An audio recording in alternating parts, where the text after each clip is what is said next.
고린도후서 5장 17절 보겠습니다. 고린도후서 5장 17절 합독합니다. 그런즉 누구든지 그리스도 안에 있으면 새로운 피조물이라 이전 것은 지나갔으니 보라 새 것이 되었도다. 아멘. 자, 그리스도 안에 있으면이에요. 그러니까 이런 형태의 문장을 조건문이라 그래요. 그냥 되는 것이 아니고 앞에 내용이 이루어져야 뒤에 내용이 이루어지는 상태를 말해요. 그러니까 누구든지 여기서 예외 조항은 없어요. 누구든지. 근데 그리스도 안에 있어야 새로운 피조물이 될 수가 있어요. 그러니까 그리스도 안에 그러면 어떻게 그리스도 안에 들어갑니까? 그리스도 안에.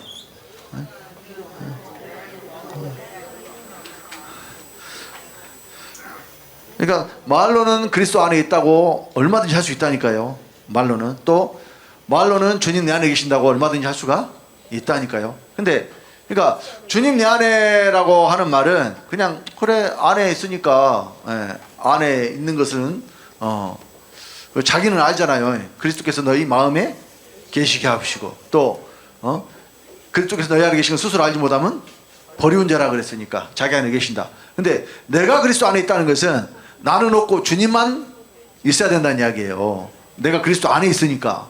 그러니까 모세도 엘리야도 다 사라지고 누구만 있어야 돼요? 예수만 있어야 돼요. 예수만. 예수 안에 있는 것은 그러니까 자 여기 새로운 피조물이 된 사람은 이전 것이 지나간 사람이거든요. 그러니까 지나갔다는 것은 또 돌아갈 수 있다는 이야기고 다시는 그곳으로 돌아갈 수 없다는 이야기예요. 이 지나갔다는 것은 그러니까 지나갔네, 차 좀 세워봐, 차 돌려봐, 유턴해갖고 다시 또 거기 돌아갈 수 있는 그런 것이 아니에요. 그러니까 세월이 지나가 버리면 다시는 돌이킬 수가 없죠. 좀 전에 점심시간 지났잖아요. 여러분들은 절대로 점심시간 돌아갈 수가 없어요. 저도 마찬가지고. 시간을 우리는 거슬러 갈 수가 없다니까요. 그러니까 이것이 지나간 거예요. 그러니까 이전 것은 지나갔죠. 완전히 지나가 버렸기 때문에 다시는 그곳으로 돌아갈 수가 없는 상태를 말하는 거예요. 그러니까 그리스도 예수 안에 있어야 그렇게 된다니까요. 그러니까 새로운 피조물은 말 그대로 새로 만들어진 거죠. 그러니까 두 번째 예를 들어서 그러니까 여기 이제 첫 창조가 있고 새 창조가 있다니까요. 첫 번째 창조는 말 그대로 하나님이 이 모든 천지 만물을 지으신 것이 첫 번째 창조죠. 근데 새 창조는요. 자 우리 시편 102편 시편 104편 30절 한번 보겠습니다.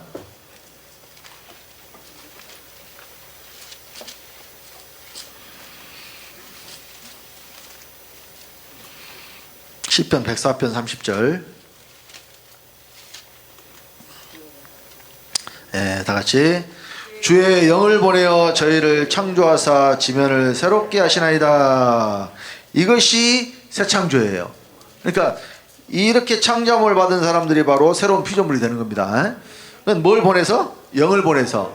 그러니까 영은 새로운 것이고 영은 살리는 것이고 이것이 그 영이에요.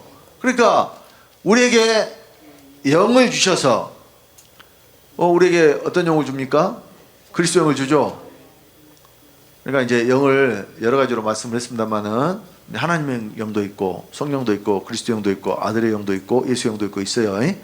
근데 여기서 예전에는 목사님한테 확실하게 열어주시기 전까지는 영을 다 이제 같이 우리가 이야기를 했습니다만은 이제 확실하게 구분이 됐잖아요. 아버지의 영과 아들의 영으로. 그래서 영을 보내요. 그러니까 보낸다고 했을 때요 하나만 보내시는 게 아니라니까요. 나와 그 신을 보내셨느니라 그랬잖아요. 이사야 48장 16절에. 그러니까 보내심을 받은 분은 누구냐면 우리가 예수님이라고 다 알아요. 아, 예수님이 보내심을 받은 분이잖아요. 그러니까 아버지께서 나를 보내심에 이렇게 예수님이 자꾸 말씀하셨어요. 그러니까 예수님이 보내심을 받았다고 했을 때 사람들은 뭘 생각하냐면 2000년 전에 이 땅에 계신 예수님만 생각을 해요. 근데 실제로 예수님이 보내심을 받은 곳이 어디냐면 믿는 자 아니라니까요. 예수님 믿는 자 안으로 보내심을 받은 거예요. 그러니까 아버지가 예수님을 보냈으니까 예수님이 오신 거예요.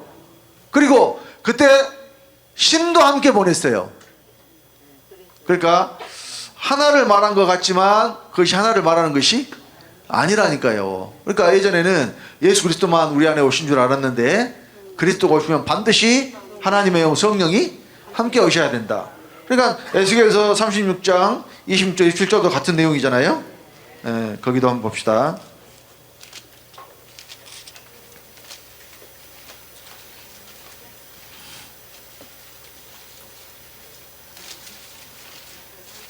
에스겔서 36장 20절 27절입니다. 다 같이. 또 새 영을 너희 속에 두고 새 마음을 너희에게 주되 너희 육신에서 굳은 마음을 제하고 부드러운 마음을 줄 것이며 또 내 신을 너희 속에 두어 너희로 내 율례를 행하게 하리니 너희가 내 규례를 지켜 행할지라. 26절에 영을 속에 둔다고 그랬잖아요. 근데 또 내 신을 너희 속에 두잖아요. 그러니까 여기서 영을 줬는데 또 준다. 같은 걸 말해요? 다른 걸 말해요? 다른 거라니까요. 다른 거예요. 그러니까 영은 그러니까 여기서 똑같이 영과 신이라고 했지만은 구약의 신이라고 기록한 것을 신약에는 다 영으로 기록을 했어요. 그러니까 구약의 성신이 신약에는 뭐가 됐어요? 성령이 됐죠. 근데 이제 이것이 여기서 20절의 영은 그리스도의 영을 말하고 27절의 신은 성령을 말한다니까요. 그러면 성령과 그리스도의 영이 반드시 함께 오셔야 그래야 예수님 하신 말씀도 이루어지고. 그러니까 요한복음 14장 23절에 사람이 나를 사랑하면 내 아버지께서 저를 사랑하실 것이요. 맞나요? 내 말을 지키는 사람 나를 사람 내 말을 지키느니 내 아버지께서 저를 사랑하실 것이요. 우리가 저에게 와서 그것을 저와 함께 하리라. 그러니까 예수님 오실 때 누가 온다 그랬어요? 우리가 오신다고 그랬잖아요. 그러니까 거기 말씀하는 우리가 아버지 아들이라니까요. 그러면은 우리라 그러니까 또 삼위일체 해서 성부 성자 성령 또 이렇게 이야기를 하는 사람들이 있어. 근데 여러분 성부와 성령은 나눌 수가 없다니까. 그러니까 우리에게 아버지가 오셨다는 것과 성령이 오셨다는 거예요. 그러니까 아버지와 성령은 하나예요. 엄밀히 말하면 성령은 아버지께로부터 나오시는 성령이니까 본체이신 아버지가 계시고 그 아버지께로부터 우리에게 오시는 생명이 있는데 그것이 성령이다. 그러니까 예전에 순수한 성령이 오시느냐 과정을 거친 성령이 오시느냐 이거 확실하게 괴를 쳐서 알려주시기 전에 이 부분이 제가 조금 그 성령을 과정을 거친 성령 그 하나만 이야기를 해버려가지고 문제가 좀 됐었잖아요. 근데 성령이 순수한 아버지의 그러니까 과정을 거치신 성령은 그리스도의 영이에요. 그리고 그 성령을 누가 그러니까 그 과정을 거친 성령 그리스도의 영은 씨예요. 씨는 저절로 심어진 것이 아니라 심는 분이 계신데 그분이 그냥 아버지예요. 그러니까 아버지가 그 씨를 가지고 우리 안으로 들어오셔서 사실은 그 씨를 심는 거예요. 그러니까 그리스도가 오시면 반드시 성령도 함께 우리 안에 들어오셔야 된단 말이에요. 그래서 그리스도는 믿는 자의 생명이 되시고 성령은 그 일에 대한 보증이 되시고 그러니까 하시는 이 일이 그러니까 영을 예를 들어서 똑같은 영이라고 하면 안 된다니까요. 그래서 구분이라고 한 거예요. 아버지의 영과 아들의 영. 그러니까 우리에게 기름을 부으시고 인치셨는데 보증으로 성령을 우리 마음에 주셨어요. 그러면 기름을 붓고 인치셨다는 것은 바로 그리스도가 우리 생명이 되셨다는 이야기예요. 근데 그에 대한 보증은 성령이 또 내 안에서 보증을 하신다는 이야기예요. 그러니까 로마서 8장 16절로 17절에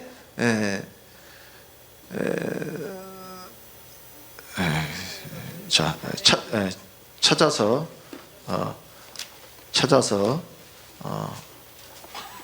보겠습니다. 그냥 말씀을 드리려고 그랬는데 여기는 우리 16절 17절을 한번 보겠습니다. 16절만 보겠습니다. 16절만. 로마서 8장 16절 다같이 성령이 친히 우리 영으로 더불어 그래 하나님의 자녀인 것을 증거하시나니. 자, 여기 성령이 친히라 그랬잖아요. 친히는 뭘 말하냐면 우리 안에서, 밖에서는 친히가 아니에요. 친히 말씀하셨을 때는, 친히라고 했을 때는 어디서? 내 안에서. 성령이 친히 우리 영으로 더불어. 여기서 우리 영이 어떤 영이냐? 여기 우리 영 그랬을 때요, 이 아담의 영을 말할까요? 그렇죠. 그리스도와 하나가 된 영. 그러니까 로마서 8장 10절의 상태를 말하는 거예요. 그러니까 로마서 8장 10절의 상태가 어떤 상태입니까? 자, 10절 봅시다. 또 그리스도께서 너희 안에 계시면 몸은 죄로 인하여 죽으시나 영은 의를 인하여 산 것이니라. 우리의 영이 그리스도의 영에 의해서 살았단 말이에요. 이것이 영이 의로 인해서 산 거예요. 그러면 이 영이 살았기 때문에 이것을 성령이 증거하시는데 우리 영으로 더불어. 성령이 아무 증거도 없이 증거하는 게 아니에요. 아닌데 그렇다고 말만 해주시는 게 아니라 그리스도가 우리 영에 들어와서 우리가 그리스도와 하나가 됐기 때문에 그것을 성령이 친히 증거하신단 말이에요.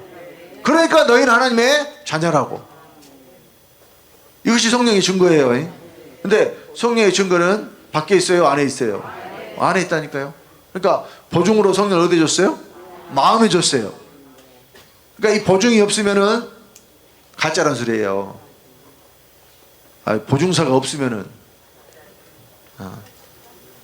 아니 보증서가 잊어버리면 없을 수도 있죠. 뭘 보증서가 잊어버리면 없을 수도 있어요. 근데 그때는 가격이 확 떨어진대요. 그 명품이라는 것이 보증서가 함께 있으면요, 가격이 어때요? 제대로 봤는데 이거 명품은 맞는데 보증서가 없어요. 그럼 어떻게 될까요? 또 이게 믿을 수가 없거니와. 근데 그거를 이제 진짜로 감정한 데 가서 확인을 해보면 진품으로 확인이 될 수가 있겠죠. 근데 옛날에 이런 프로그램이 있었어요. 진품 명품이라고. 보신 분들이 있겠지만, 지금은 안 하는 것 같은데. 근데 그때 그 연예인들이 자기가 가지고 있는 명품 가지고 나와서 그거 확인하는 그런 것이 있었어요. 근데요, 그 사람은 이제 자기가 직접 산 건 아니지만 선물을 받았다고 하면서 이게 진짜 진품이라고 내놨는데 전문가 와서 감정해보니까 가짜예요. 왜 그런 일이 있었다니까요. 그러니까 이제 아마 그 사람도 지금 방송에 나오니까 그거를 본인이 가짜로 생각했으면 갖고 나왔겠어요? 안 그랬겠죠. 근데 아마 그래서 그 프로그램이 없어진 것 같아. 괜히 사람들 사이에. 그러니까 누가 외국 갔다 오면서 야, 너 선물 내가 비싼 거 샀어. 근데 이제 진품이 아니고 가짜를 사다 주면서 갖다 줬는데 그 사람은 받은 사람은 어때요? 그거를 진짜인 줄 알고. 그렇게 생각으로 가지고 있다가 거기 그 감정한 데서도 나와서 내놨는데 전문가들이 나와가지고 요거는 진짜가 아니다. 그러면 이제 그 사람이 나중에 그 사실을 알았을 때에 그 선물 준 사람, 그 사람에 대해서 어떻게 생각했어요? 저것이 가짜를 나한테 선물해놓고 진짜라고 나를 속였다니, 이런 마음이 안 들겠어요? 근데 그 사람도 속아서 샀을 수가 있어요. 왜냐하면 그 사람이 이제 진짜 그 명품 매장에 산 게 아니고 좀 싸게 살 수 있는 것이 있다고 누구한테 말을 듣고, 진짜 똑같은 명품인데 뭐 이렇게 이 루트가 좀 다른 사이트에서 이렇게 좀 구매할 수 있는 이런 게 있으니까 좀 싸게, 사람들은 똑같은 물건을 싸게 산다고 하면 그거 사요, 비싼 거 사요? 그게 사기당하는 첫 번째 길이에요. 그러니까 현저하게 차이가 나는 거 있죠. 문제가 있을 수가 있다니까요. 우리가 통상적으로 아는 가격이라는 게 있잖아요. 이 가격이 얼마다 나와 있는데, 예? 현저하게 싼 똑같은 물건인데, 그러니까 제가 작년에 우리 그 조영채 목사님 그 이전 예배 드릴 때 그 마이크를 선물하려고 그때 그 환율이 엄청 올라가지고 수입도 잘 안 되고 막 그래갖고 그 같은 물건인데도 많이 비쌌거든요. 근데 인터넷 찾아보니까 예전 가격으로 파는 데가 있어서 구매를 하고 기다렸는데 연락이 와요. 거기서 지금 현재 그 똑같은 물건 없고요. 같은 성능인데 쓰는데 아무 지장 없는 거 보내드릴까 해서 내가 안 한다 그랬어요. 그냥 환불해주라 그랬어요. 그것이 뭐냐면 미끼예요, 미끼. 그러면서 똑같은 제품을 줘야 되는데 똑같은 제품이 아니다는 것은 이제 그 사람들 말로는 성능이 같다고 그러는데 전혀 그렇지 않아요. 저가 아주 싼 제품, 신뢰도가 떨어지는 전혀 상관없는 그런 제품을 준다니까요. 그러면서 일단 구매를 했으니까 요걸로 대신 받을래 이렇게 이야기를 하는 거예요. 그러니까 평상시 가격보다 10만 원 더 주고 샀어요. 왜냐면 처음에 그걸 구매를 했는데 없으니까 다른 데 비교를 해보니까 다 그 정도 올랐어. 왜냐면 그때 뭐 그 환율도 오르고 자재도 오르고 막 다 올랐을 때 그때 산 거니까. 그러니까 예를 들어서 200만 원짜리 물건이 여기는 100만 원 준다. 그래서 샀잖아요. 나중에 뭐가 오냐면은 노트북을 샀는데 벽돌 하나 포장해 갖고 이렇게 오고 막 그래요. 그런 것이 있었어요. 물건을 샀는데 택배가 오긴 왔어. 근데 묵직해. 열어봤더니 벽돌이라서 벽돌. 벽돌을 100만 원 주고 산 거예요. 여러분 그렇게 사기당하는 경우 많다니까요. 그러니까 너무 이렇게 차이 나는 그런 것들을 의심을 일단 해봐야 되고, 싸게 샀다고 좋아할 것이 아니요. 싼 게 비지떡인 말이 괜히 나온 게 아니에요. 그러니까 진품 명품 뭐 그런데 이 나와가지고 감정을 해봤는데 가짜로 판명되면 인간관계 문제가 생겨버린다니까요. 선물해 준 사람은 진짜라고 선물을 해줬는데 받은 사람은 확인해보니까 가짜였잖아요. 저게 나한테 가짜를 선물했다. 또 이 사람은 그 사람도 속아서 살 수가 있거든요. 그러니까 이제 제가 이제 왜 이런 말씀을 드리냐면 여러분들 속에 있는 그러니까 생명을 받았다는 것에 대한 보증을 성령을 선물로 주셨고 성령이 친히 우리 영으로 더불어 증거하신다니까요. 증거는 속에만 있는 거에 나타나는 거예요. 증거는 나타나는 것이지. 그러니까 여러분 이 증인이 있고 이제 물적 증거가 있고 인적 증거가 있고 그래요. 물적 증거는 말 그대로 뭐 발자국, 머리카락, 뭐 핏자국 막 이런 거, 범죄 현장에서 수집하는 막 그런 것들 있잖아요. 이런 걸 물적 증거라 그래. CCTV 뭐 이런 자료 같은 거 이런 거 다 물적 증거라 그래요. 근데 인적 증거는 뭐냐면 목격자예요. 목격자. 그 현장을 본 사람. 여기 인적 증거예요. 그러니까 물적 증거는 그대로 수집을 해서 그걸 분석을 하면 되지만은 인적 증거는 어떻게 되냐면은 법정에 나가서 진술을 해야 돼요.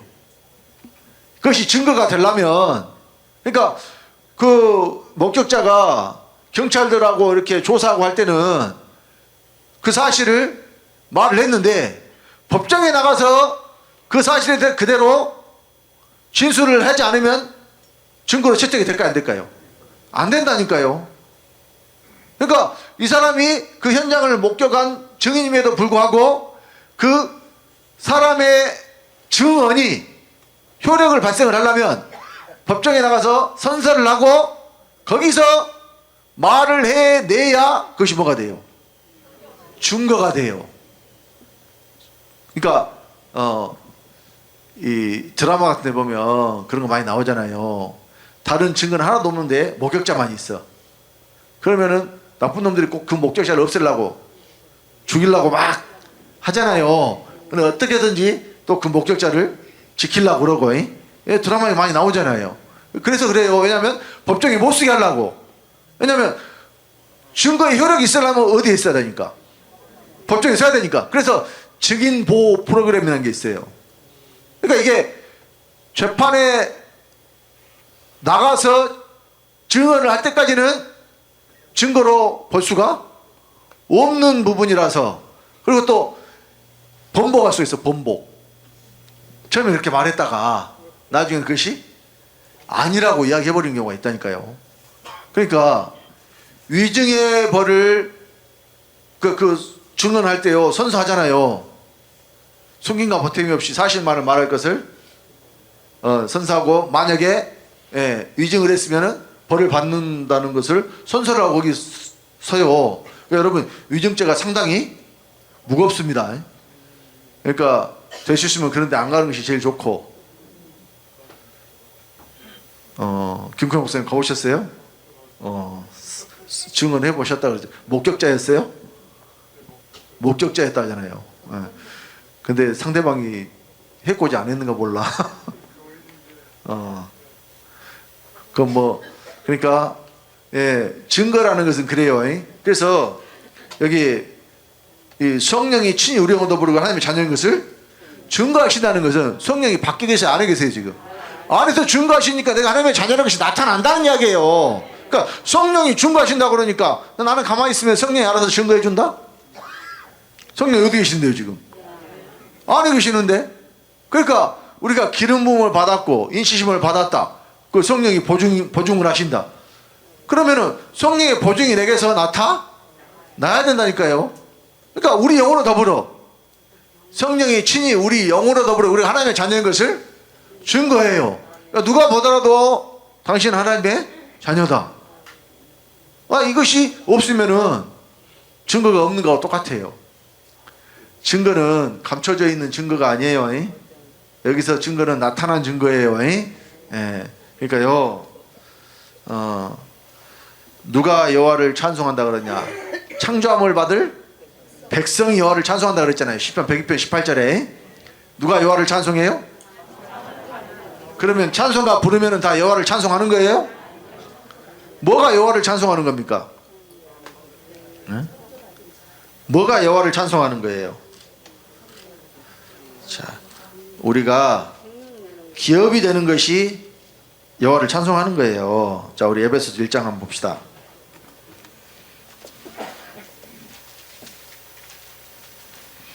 11절부터 에베소서 1장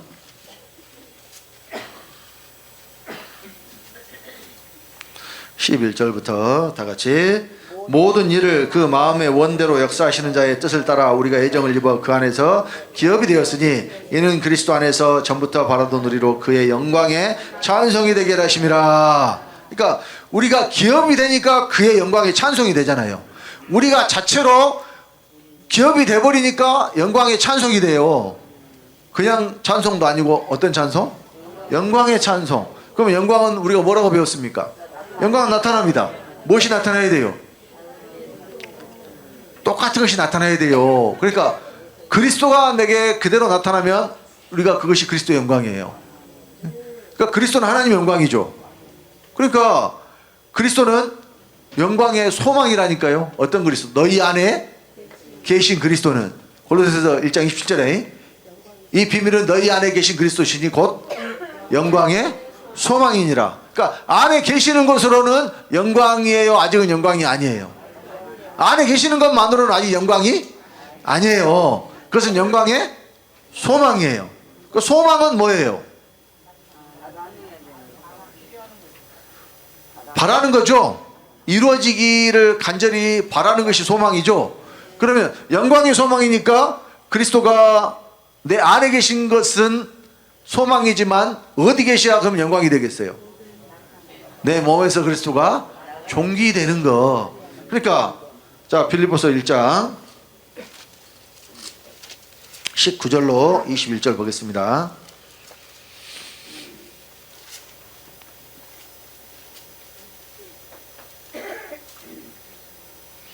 빌립보서 1장 19절로 21절 합독합니다. 이것이 너희 간구와 예수 그리스도의 성령의 도우심으로 내 구원에 이르게 할 줄 아는 거로 나의 간절한 기대와 소망을 따라 아무 일이든지 부끄럽지 아니하고 오직 전과 같이 이제도 온전히 담대하여 살든지 죽든지 내 몸에서 그리스도가 존귀되게 하려 하나니 이는 내게 사는 것이 그리스도니 죽는 것도 유익함이니라. 그리스도가 존귀되는 곳이 어디냐면 내 몸이에요. 어디서 돼요?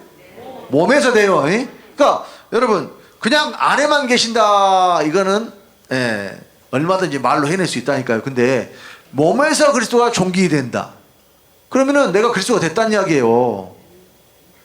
나 따로 있고 그리스도 따로 있는 것이 아니라 그리스도와 내가 하나라니까요. 그러니까 여기 19절에 보면 그랬죠. 너희 간절히 구하는 거예요.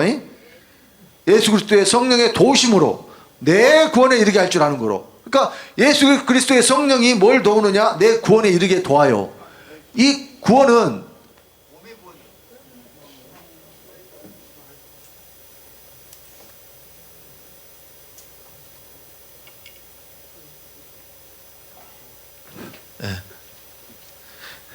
여기 그러니까 구원이 선물로 받는 구원이 있고 이르는 구원이 있다니까요. 여기도 내 구원에 이르게 할 줄 아는 거로 그랬죠.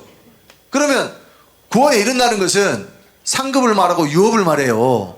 그러니까 두렵고 떨림으로 너희 구원을 이루라 그랬죠. 자, 2장에 바로 나오잖아요. 자, 봅시다. 12절부터 빌립보서 2장. 빌립보서 2장 12절부터 다 같이. 그러므로 나의 사랑하는 자들아 너희가 나에 있을 때뿐 아니라 더욱 지금 나 없을 때에도 항상 복종하여 두렵고 떨림으로 너희 구원을 이루라.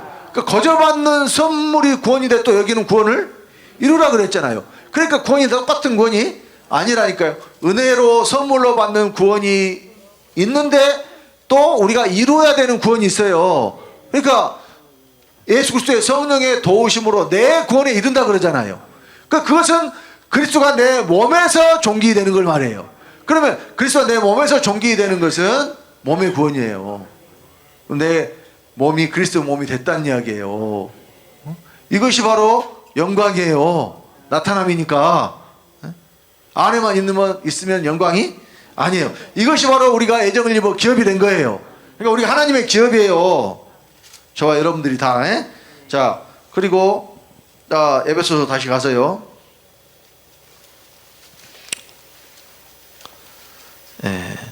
13절 14절 다시 한번 또 봅니다. 에베소서 1장 13절 14절 다 같이. 그 안에서 너희도 진리의 말씀 곧 너희의 구원의 복음을 듣고 그 안에서 또한 믿어 약속의 성령의 인치심을 받았으니 이는 우리의 기업의 보증이 되사 그 얻으신 것을 구속하시고 그의 영광을 찬미하게 하심이라. 그러니까 우리가 그의 영광이 찬송이 되지만 또 우리의 기업의 보증이 되시니까 그의 영광을 또 찬미한다 그러죠. 그러니까 우리가 찬송이 되는데 또 우리가 그의 영광을 찬미한다. 근데 이것이 여러분 따로 있는 게 아니에요. 왜냐하면 우리가 하나님의 기업이 됐잖아요. 11절 12절에. 근데 그것이 또 우리의 기업이 돼요. 그러니까 하나님은요 일해가지고 우리가 쌓은 거 있잖아요. 그러니까 예를 들어서 고린도전서 3장 10절로 15절 말씀에 그리스도의 터 위에 우리가 집을 짓죠. 거기 나무나 집이나 풀 또는 금이나 은이나 보석으로 집을 짓는데 공력을 시험할 때가 온다 그랬고 공력이 그대로 있으면 상을 받고 불타면 해를 받는다 그랬어요. 그러면은 그 집은 하나님의 집이거든요. 너희는 하나님의 집이 하나님의 밭이라 그랬잖아요. 하나님의 집이에요. 근데 그 하나님의 집에 결국 누가 사냐면 내가 가서 살아요. 내가 지은 집에. 그러니까 이 집이 지금 여기서 제자되는 거예요. 근데 오늘날 이 기독교인들 그 집을 예수님이 다 지어준 줄 알아요. 예수님이 왜 아직 안 오시느냐? 아직도 집 짓고 있어서.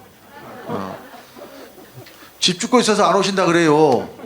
그 말씀이 어디냐면은 요한복음 14장에 있어요. 자, 1절부터 한번 봅시다. 장례식 때 여기 설교할 때 많이 이용하는 말씀이에요.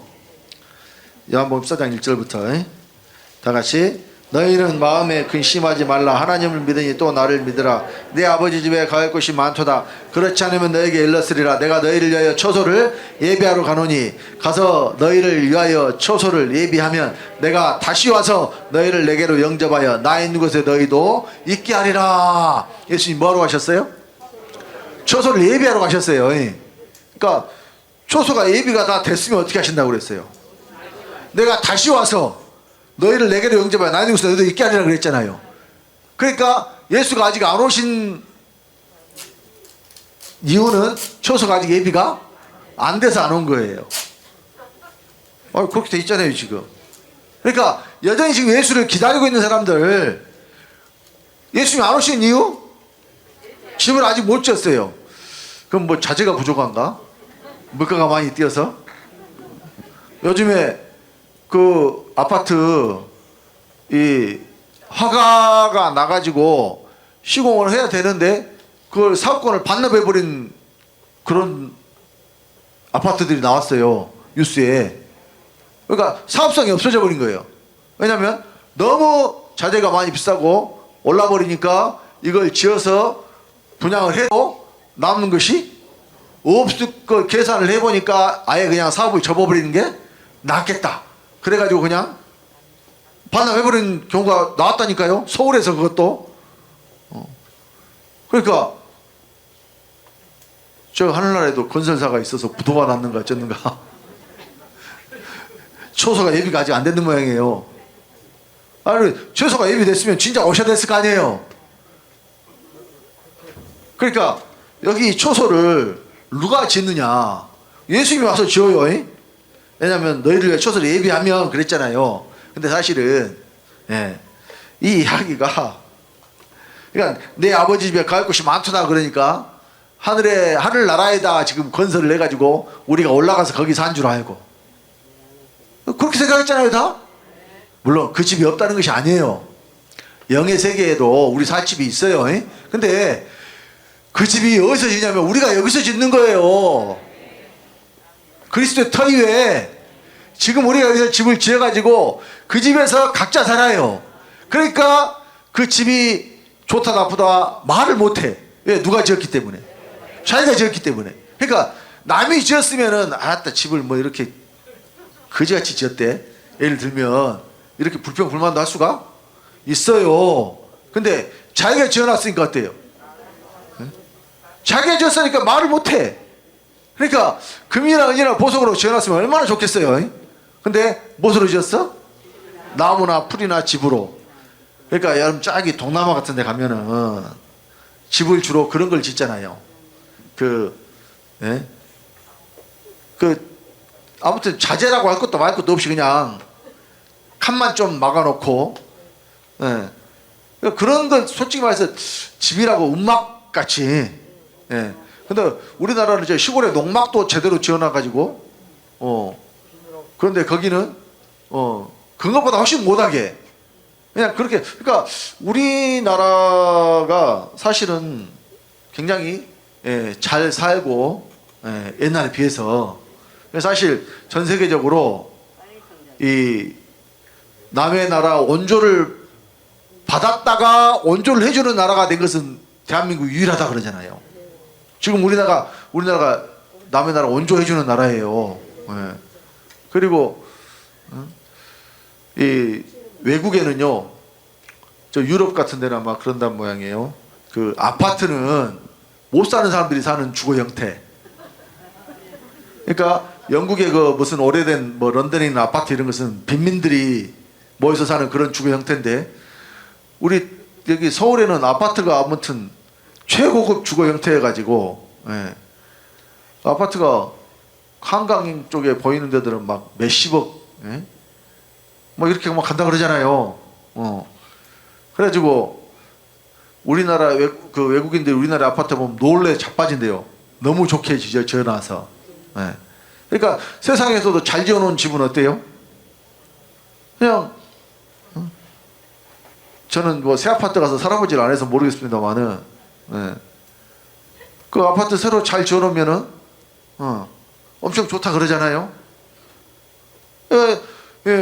근데 또 잘 지어진 집만 있는 것이 아니라 처음에 모델하우스에 지어놓은 대로 안 지어놔가지고 하자가 생기고 문제가 발생을 하고 뭐 이런 집도 많잖아요. 뉴스에 막 나오잖아요.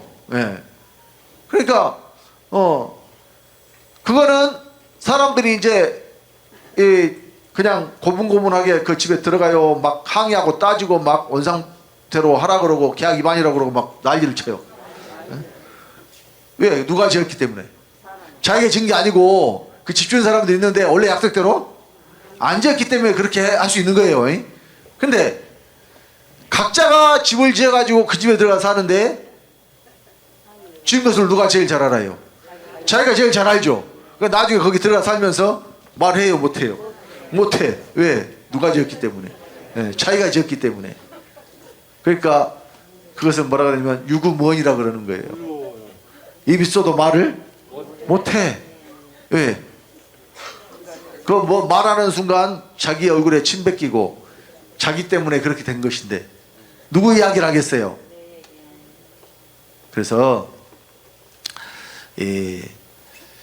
예수님이 처소를 그러니까 내가 너희를 위하여 처소를 예비하러 간다 그러니까 저 하늘에 올라가신 것을 생각을 하지.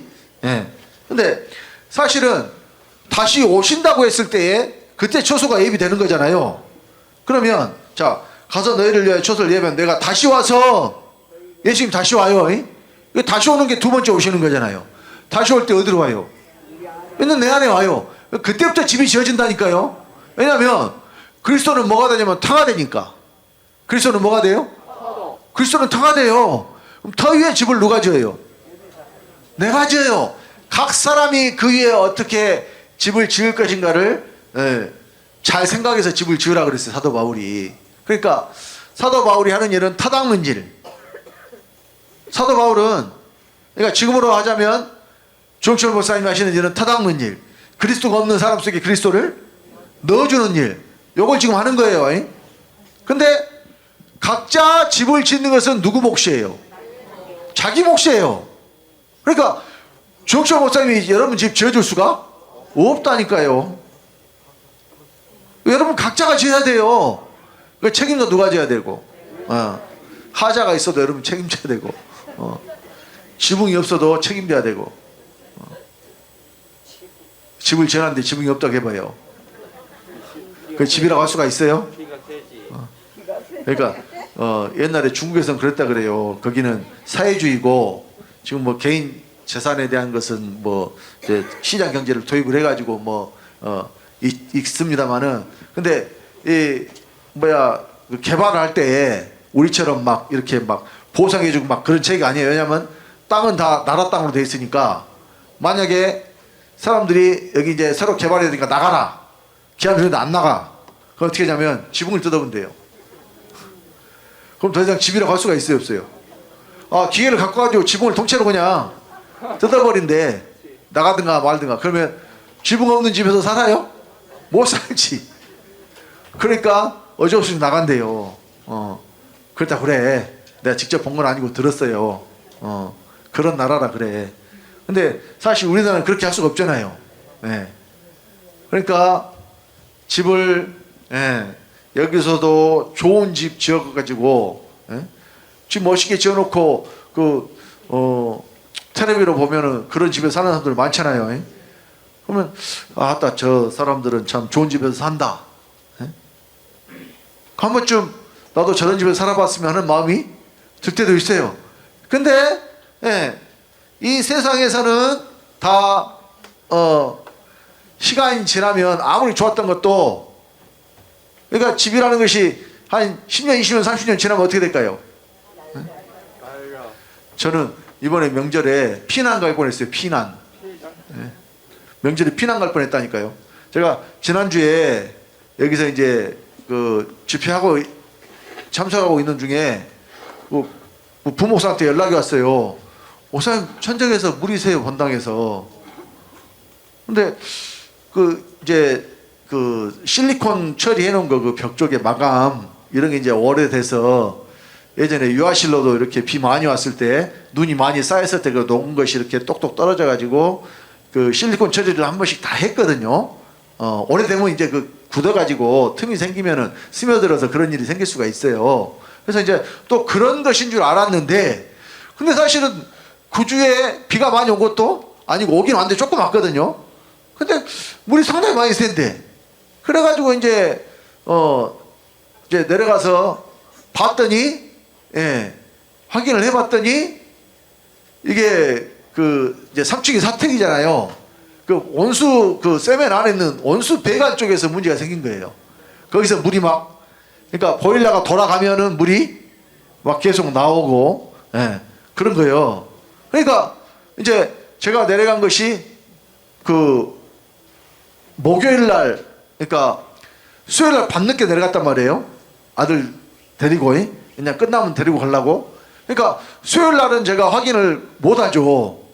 이제 목요일 날 이제 밝아가지고 아침에 확인을 하니까 그렇게 됐어.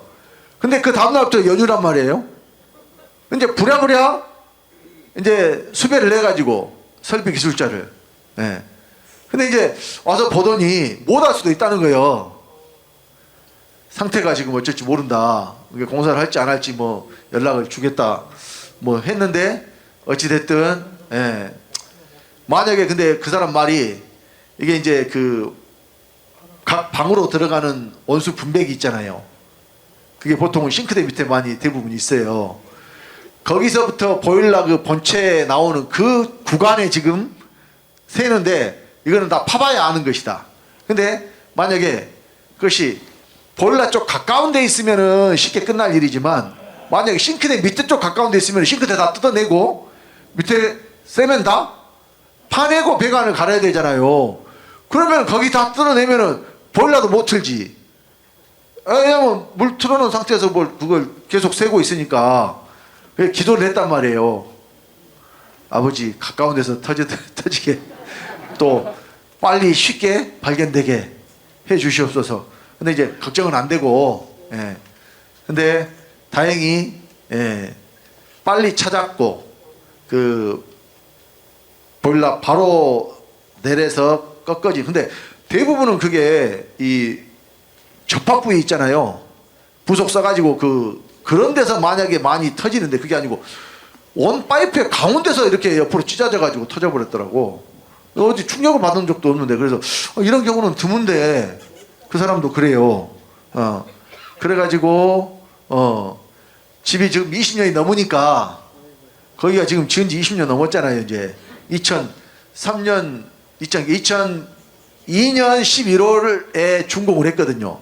그러니까 이제 사기는 이제 2003년 뭐 이제부터 이제 거의 산 거나 마찬가지인데, 2023년이 지났으니까 이제 딱 만 20년 지나고 21년째잖아요. 그러니까 이제 집이 오래되니까 여기저기, 예, 돈 내놔 그러잖아요. 그러니까 처음에 새 집일 때는 그런 일이 없었는데, 그러니까 차도 처음에 세차할 때는 그런 일 없잖아요. 근데 여기 이제 뭐 한 2년, 3년, 4년, 5년 이렇게 되다 보면 어때요? 돈 내놔 그런단 말이에요. 그러니까 지난번에 우리 작년에 이제 차를 폐차를 하나 했는데, 그 이제 오래 타긴 했어요. 15년 탔고 33만 킬로 탔으니까 많이 탔죠. 근데 이제, 예, 요거를 중고차를 이제 새차 계약을 하면서 중고차를 팔려고 했더니 돈을 60만 원 준대요. 그러니까 그냥, 예, 안 팔고, 예, 어디 고쳐 써볼까 했는데, 고쳐 쓰는 것도 또 다른 하나 고쳐도 또 고장 나거든. 그래서 그냥 폐차를 하기로 결정했는데, 폐차했더니 65만 원 주더라고. 그러니까 중고상한테 안 넘기고 폐차한 것이 돈이 더 남았어요. 5만 원. 그러니까 그 사람들이 귀신같이 알지, 지그들이 그 차 가치가 얼마인지. 예? 그래서 장사는 아무나 하는 게 아니구나. 그러니까 견적 계산기 두드리면 나오는 거예요. 이 차는 60만 원밖에 안 준다. 근데 제가 폐차장 연락했더니 그 5만 원 더 벌었어요. 그러니까 차 상태에 따라서 어떤 차는 막 100만 원, 150만 원도 나온다 그래요. 차가 다 똑같은 게 아니고 그 쓸 수 있는 부품의 어떤 저기에 따라서 돈을 더 받을 수도 있고 덜 받을 수도 있고 그래요. 예. 그러니까 폐차하면은 돈이 드는 게 아니고 돈을 받아요. 여기 속지 말고 폐차 비용 주라 그러면 사기꾼이야. 폐차하면은 내가 돈을 받아야 돼요. 고철값 받아야 돼. 예. 또 회차하는데 돈을 줘요 그런 사람들도 있을 수 있어. 회차하면 돈 줍니다. 회차를 해봤어야 알지. 그래서 새 것이 좋아요. 그러니까 우리가 짓는 집은 사실은 이게 세상에 속한 것은 낡아지고 또 다 없어져 가는 것이지만은 영원한 것이라니까요. 우리가 지금 그러니까 여기에 속한 것은 영원한 것이 없지만은 우리 속에 이루어진 것은 영원한 거예요. 하나님이 내 안에 들어와서 그러니까 그리스도가 내 집에 터가 되시고 그 위에 내가 집을 짓는 그 집을 내가 가서 또 영원히 산다니까요. 영원한 내 집이에요. 지금 우리가 그 집을 짓고 있는 거예요. 그러니까 그리스도가 우리는 다시 오셨잖아요. 우리에게는 다시 오셨잖아요. 그러니까 우리는 지금 집을 열심히 짓고 있는 것이고, 근데 지금 그리스도를 기다리고 있는 사람들은 여전히 예수님이 집 짓고 있는 줄 알고 있어. 그러니까 집이 아직 덜 지어져 가지고 안 오신 줄로 알고 있어. 이미 오셔서 내 안에서 지금 집이 지어졌습니다. 그러니까 우리가 집을 각자 지어야 돼요. 그리스도는 터니까. 그래서 여기서 아름다운 집을 지어서 하자 없는 금이나 은이나 보석으로 집 짓고 여러분들 그 집에서 영원히 누리고 사시기를. 지금 근데 그때 가서 누린 게 아니라 여기서부터 누려야 그것이 내 집이 돼요. 여기서 누린 것만 내 것이에요. 나중에 다음에 그거는 내 거 아니에요.